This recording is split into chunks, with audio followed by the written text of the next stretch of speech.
d'avoir prononcé 4 mots. C'est pourquoi il est écrit, Bereshit, au commencement, bara, créa, Elohim, le Bereshit, qui contient 4 mots. Après cela, le prochain mot écrit est cieux. Ce sont donc les 4 fois que le Saint, béni soit-il, a regardé dans la Torah avant d'actualiser ses œuvres. 12. Le conducteur d'âne, Rabbi Elazar, le fils de Rabbi Shimon, voyage à Dodan avec Rabbi Abba, l'un des grands élèves de Rabbi Shimon. Un modeste conducteur d'âne pousse leur âne par derrière afin d'aider les deux rabbins dans leur voyage. Le conducteur d'âne entame une conversation avec les deux sages et commence à leur révéler des secrets spirituels. Rabbi Elazar est d'abord surpris et un peu sceptique, mais il se rend vite compte que cet homme simple parle d'une grande sagesse, alors que le conducteur d'âne continue avec un long discours sur de nombreux mystères suprêmes. Rabbi Elazar et Rabbi Abba commencent à réaliser la grandeur et l'éminence de la personne qui se trouve parmi eux. À la fin du discours, ils reconnaissent le conducteur de l'âne. Ils sont face à face avec Rabbi Amnuna Saba,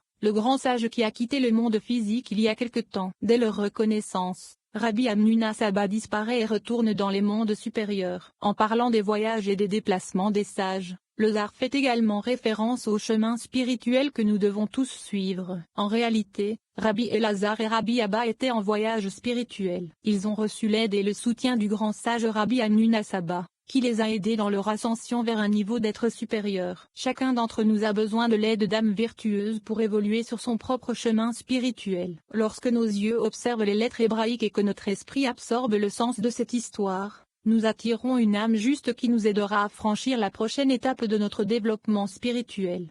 74. Rabbi Elazar était en route pour rendre visite à son beau-père, Rabbi Yosi, le fils de Rabbi Shimon, qui était le fils de Lakunia, accompagné de Rabbi Abba. Un autre homme conduisait leurs ânes et marchait derrière eux. Rabbi Abba dit, commençons une discussion sur la Torah, car le moment et le lieu sont propices et peuvent nous aider à terminer notre voyage.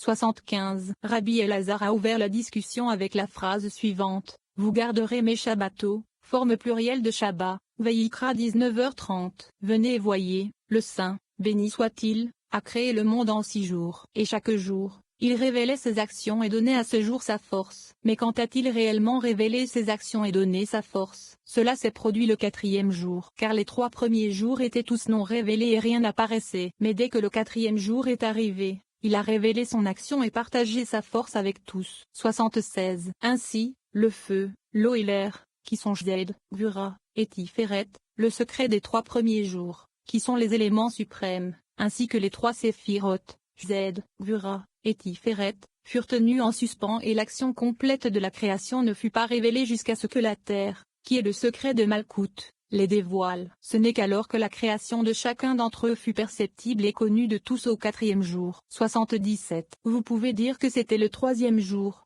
comme il est écrit, que la terre produise de l'herbe. Et la terre produisit de l'herbe Bereshit 2.11-12. Vous pouvez dire que la révélation de la création de la terre, qui est Malkout, a lieu le 3e jour. Et il répond, bien qu'il soit écrit que cela s'est produit le 3e jour, ce qui est le secret de Tiferet, c'était en fait le 4e jour. Ce qui est le secret de Malkout. Les 3e et 4e jours, Tiferet et Malkout, étaient combinés sans aucune séparation entre eux. Mais par la suite, le 4e jour, il a révélé des actions, il a révélé son savoir-faire et sa maîtrise dans chacun des 3 premiers jours, qui sont Jed, Gvura, et Tiferet. Le 4e jour est le 4e pied de la chaise, ou trône, céleste, qui est Bina, dont les 4 pieds sont Jed, Gvura, Tiferet, et Malkout. 78. Ainsi, toutes les actions, que ce soit celles des 3 premiers jours, qui sont Jed, Gvura et Tiferet, ou celles des 3 derniers jours, qui sont Netza, Od et Uzod, dépendaient du jour du Shabbat, Sabbat, qui est Malkout, du point de vue des 3 premiers jours, lorsque son état de perfection est apparu. C'est pourquoi il est écrit, et le 7e jour, Elohim termina, ou acheva, son œuvre qu'il avait faite Bereshit 2.2. Ceci fait référence au Shabbat et au 4e pied de la chaise. D'autres termes, le Shabbat et le 4e jour sont tous deux des aspects de la Malkouté. Néanmoins, le 4e jour est un Malkout, qui est inclus avec Zahir Ampin au niveau de son Tiferet à partir de société anonyme poitrine vers le haut. Et le jour du Shabbat est le secret du Malkout au stade de l'accouplement face à face avec Zahir Ampin. 79. Et si tu dis, s'il est vrai que le Shabbat est maltais, alors pourquoi est-il dit, tu garderas mes Shabbatot au pluriel? Et il répond, le Shabbat du soir du Shabbat, qui est Malkout, et le Shabbat du jour même du Shabbat, qui est Zahir Anpin qui illumine le Shabbat, qui est Malkout, sont à l'unisson comme un seul homme. Il n'y a pas de séparation parce qu'ils sont accouplés face à face et appelés deux Shabbatot. 80. Celui qui conduisait les ânes qui suivait derrière demanda, et quel est le sens de tu révéreras mon sanctuaire? Vayikra 19h30. Rabbi Abba répondit, cela s'applique à la sainteté du Shabbat. Puis il a demandé, et qu'est-ce que la sainteté du Shabbat? Il lui répondit, c'est la sainteté qui est tirée d'en haut, de Abba et Ima. Il lui dit, si c'est le cas, alors tu as fait en sorte que le Shabbat n'ait pas de caractère sacré qui lui soit propre, car la sainteté ne prévaut que lorsqu'elle vient d'en haut, d'Abba et d'Ima. Rabbi Abba répondit, c'est en effet le cas, car il est écrit, et appelé le Shabbat un délice, le jour saint de la sainteté d'Hachem, honorable Yeshaïa 58:2.13. Le Shabbat est donc mentionné séparément, tout comme la sainteté d'Hachem. Il lui a alors demandé, qu'est-ce donc que la sainteté d'Hachem? Rabbi Abba répondit, c'est la sainteté ou la sainteté qui descend d'en haut, de Abba et Ima, et qui repose sur elle, sur le Shabbat. Il dit, si la sainteté, qui descend d'en haut, est appelée honorable, il peut sembler que le Shabbat lui-même ne soit pas honorable. Pourtant, il est écrit, et vous l'honorerez, donc le Shabbat en lui-même est honorable. Rabbi Elazar dit à Rabbi Abba, laissez cet homme tranquille, car il a quelque chose de sage à dire, quelque chose dont nous ne savons rien. Ils lui dirent, dis ce que tu veux dire. 81. L'homme commença par le verset, mais Shabbato Vayikra 19h30. La particule est mentionnée ici pour inclure les frontières du Shabbat, qui sont de 2000 coudées dans toutes les directions. Pour cette raison, le verset a ajouté la particule Aleph Tav, et, mais Shabbato, dans la forme plurielle, se réfère à la fois au Shabbat supérieur et au Shabbat inférieur, qui sont réunis en un seul, et sont tous deux cachés. 82. Une autre Shabbat, cependant, ne fut pas mentionnée et se sentit humiliée. Elle s'avança et dit, Maître de l'univers, depuis le jour où tu m'as créé jusqu'à aujourd'hui, on m'appelle le Shabbat, et il n'y a pas de jour sans nuit. Il lui dit, ma fille, tu es le Shabbat et je t'ai appelé le Shabbat, mais maintenant je te pars d'une couronne plus glorieuse. Il a ensuite envoyé une proclamation disant, et tu craindras mon sanctuaire Vayikra 19h30. Et voici le Shabbat de la veille du Shabbat, où règne la crainte et l'effroi. Mais qui est ce Shabbat? Il répond, c'est celui que le Saint, béni soit-il, a inclus avec elle, en disant, je suis Hachem Ibidem. J'ai le secret de Malkout, qui est le secret de la veille de Shabbat. Hachem est le secret de Zahir Anpin. Et par les mots, je suis Hachem, ils sont combinés ensemble. Et moi, le conducteur d'âne, j'ai entendu cela de mon père, qui a souligné que le mot symbolise les frontières du Shabbat. Mais Shabbato, au pluriel, désigne le cercle et le carré à l'intérieur, qui sont deux, ce qui signifie qu'il y a deux Shabbatot. Selon ces deux, il y a deux prières sacrées que nous devons réciter. L'une commence par Veishulu Bereshit 2-3, et l'autre est le Kitch. Le passage de Veishulu comprend 35 mots, et dans le Kitch que nous exécutons, il y a également 35 mots. Collectivement, il s'ajoute à 70 noms, avec lesquels le Saint, béni soit-il, et la communauté d'Israël se part. 83. Et parce que ce cercle et ce carré sont mes Shabbatot, ils sont tous deux inclus dans le mot préserver, garder, et Shamor, comme il est écrit, tu garderas mes Shabbatot. Mais le Shabbat supérieur n'est pas inclus dans Shamor, mais seulement dans Zakor. Rappelez-vous que le roi céleste, qui est Bina, est complété par Zakor. Et c'est pourquoi il, Bina, est appelé le roi à qui appartient la paix, car sa paix, Shalom, et Zakor. Et donc il n'y a pas de controverse en haut dans le royaume céleste. 84. Il y a deux sortes de paix en bas, l'un est Yaakov, qui est Tiferet, l'autre est Yosef, qui est Zod. Et c'est pour cette raison que la paix est écrite deux fois dans paix, paix à celui qui est loin, et à celui qui est proche. Yeshaïa 57:2.19.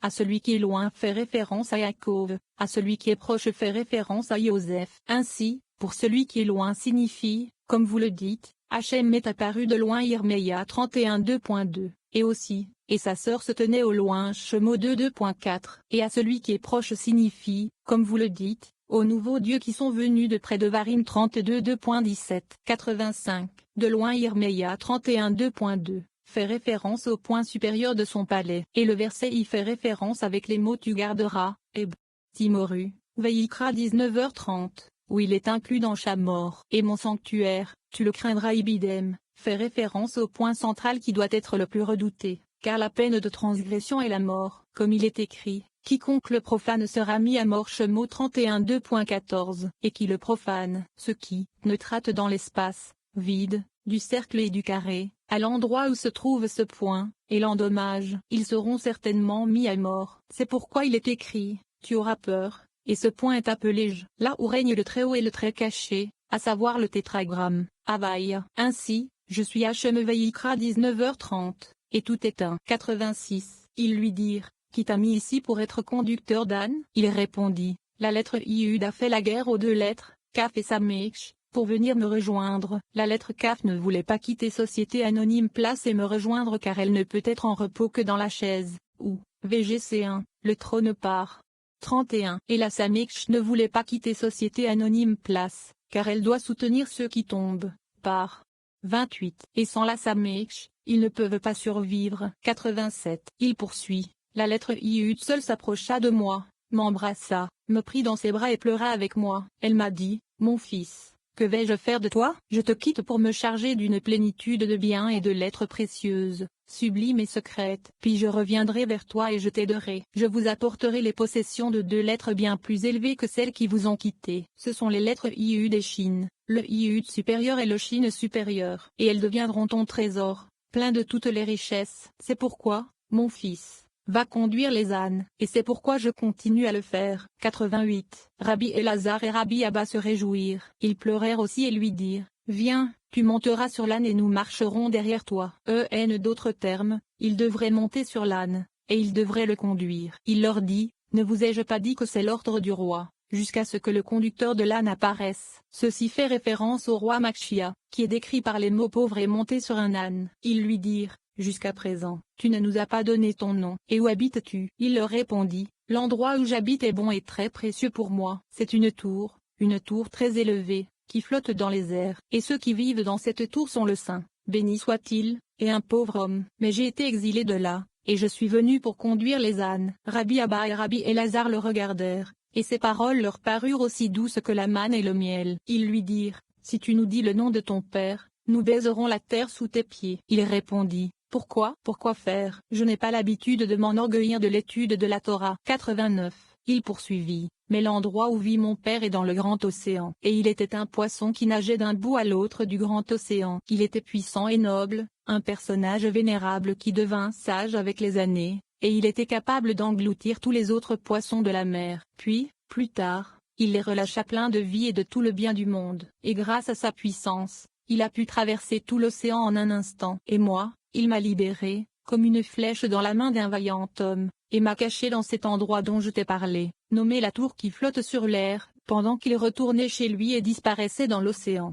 90. Rabbi Elazar examina ces paroles et lui dit alors, tu es le fils de la lumière sacrée. Tu es le fils de Rabbi Tamnuna Saba le vénérable. Tu es le fils de la lumière de la Torah. Et tu conduis nos ânes pour nous. Ils pleurèrent tous les deux et l'embrassèrent, puis continuèrent leur voyage. Et de nouveau ils lui demandèrent, est-ce qu'il plairait à notre maître de nous dire son nom? 91. Il a commencé par le verset, et Benéaoubin, le fils de Yoyada Ishmuel 23h20. Ce verset a été expliqué, et bien expliqué, mais il est venu pour nous montrer les secrets sublimes de la Torah. Ainsi, le nom de Benéaoubin Yoyada a été mentionné comme se référant au secret de la sagesse. C'est un indice de quelque chose de profond et de caché, et le nom l'a provoqué. Ben Ishai, le fils d'un homme vivant, s'applique au tzaddik éternel, puissant d'action Ibidem, signifie qu'il est le maître de toutes les actions et de toutes les armées d'en haut, car elles viennent toutes de lui. On l'appelle Hachem des armées parce qu'il est le symbole, la lettre ou le signe, de toutes ces armées et qu'il est distingué parce qu'il se tient au-dessus d'elles. 92. Puissant en acte et Mekabé et El, Ishmuel 23h20. Alors, d'où vient cet arbre grand et précieux, qui est plus grand que tous? De quel grade? Le verset dit à plusieurs reprises, Mekabetzel, qui est un grade élevé et caché que l'œil n'a pas vu, il comprend tout, il recueille tout ce qu'il reçoit de la lumière céleste, et tout en sort. 93. Et c'est là le temple sacré caché, dans lequel tous les grades sont rassemblés et dissimulés. L'espace, le corps, de ce temple est le lieu où tous les mondes sont rassemblés et où toutes les saintes hosties soutiennent et reconstituent leur existence. 94. Il tua deux généraux de Mabi Ishmuel 23h20. Deux temples saints ont existé et ont été soutenus à cause de lui, le premier temple saint et le second. Cependant, lorsqu'il a disparu, le flux d'énergie venant d'en haut s'est arrêté. Donc, apparemment, c'est comme s'il les avait tués, détruits et les mis fin à leur existence. 95. Et le saint trône, chaise, qui est Malkout, s'est effondrée. Comme il est écrit, comme j'étais en exil Yeshezekel, cela signifie qu'un certain grade, qui est appelé I, Ani, qui est formé par les lettres